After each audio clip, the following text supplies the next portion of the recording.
Pag nagalit ang lalaki, toxic daw.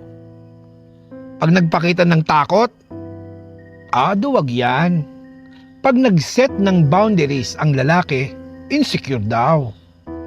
Pag nagpakita ng lungkot ang lalaki, mahina o baka naman bading. Pag may standard ang lalaki, misogynistic yan. Sabi, pag nag-express naman ng emosyon ang lalaki, simp daw. Pero kapag walang ipinakitang emosyon ang lalaki, eto na, wala kang puso. Ang konklusyon, hindi ka mananalo. Hindi ka kailanman makaka-please ng kahit sinong tao dahil wala namang taong napi-please. Huwag kang matakot sa mga level na ibibigay nila sa'yo.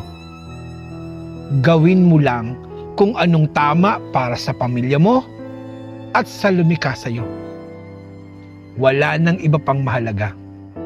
Wala na.